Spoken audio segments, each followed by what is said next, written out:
السلام علیکم سامعین، 10 رجب المرجب اور 22 جنوری ہے۔ عنوان ہے آج کا پیغام۔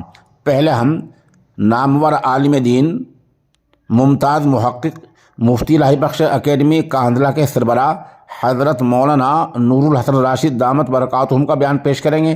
اس کے بعد سلسلہ تھانوی کے اجل خلیفہ اور خانقاہ امدادیہ بنارس کے سربراہ حضرت مولانا احمد نصر بنارسی دامت برکاتہم کا بیان پیش کریں گے، اور اس کے بعد کرناٹک کے مشہور عالم دین مولانا شعیب اللہ بنگلور کا بیان پیش کریں گے۔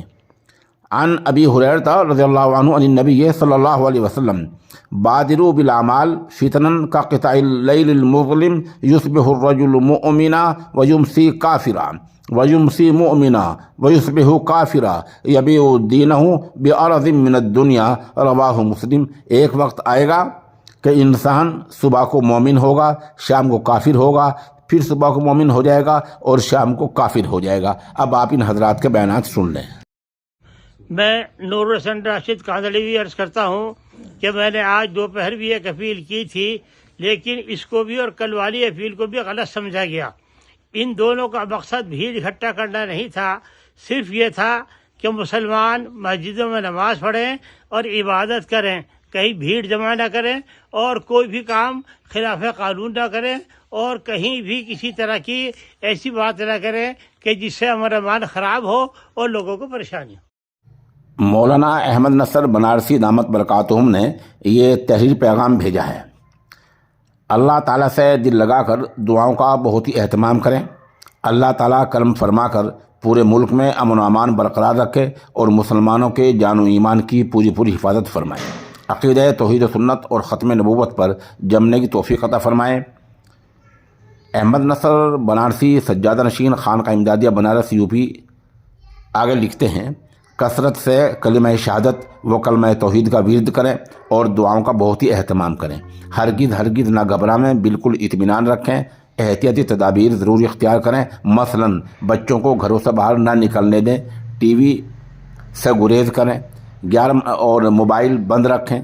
سب مل کر آیت الکرسی، درود شریف 11 بار، سورہ مزمل 11 بار، سورہ نوح 11 بار پڑھ کر دعا کریں کہ اللہ تعالیٰ کرم فرما کر پورے ملک میں امن و امان برقرار رکھیں۔ مولانا آگے لکھتے ہیں کہ مدارس والے خاص طور پر طلبہ کا دھیان رکھیں کہ ان کو دروازے سے باہر نہ نکلنے دیں اور سوشل میڈیا پر کسی بھی تبصرے سے گریز کریں۔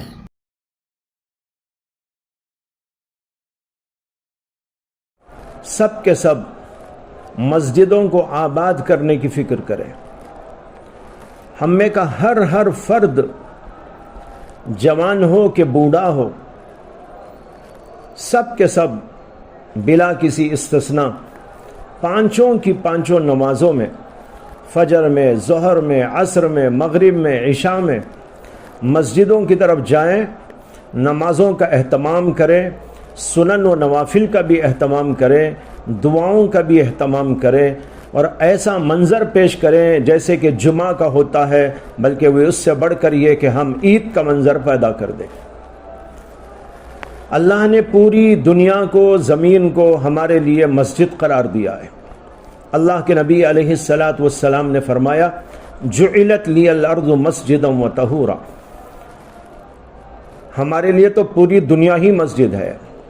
اللہ کی یہ پوری زمین یہاں سے وہاں تک پھیلی ہوئی، یہ ہمارے لیے مسجد کا درجہ رکھتی ہے، اور اس میں اللہ کے گھر کے نام سے مسجدیں تعمیر شدہ موجود ہیں۔ لیکن افسوس یہ ہے کہ امت کے بیشتر افراد نماز نہیں پڑھتے۔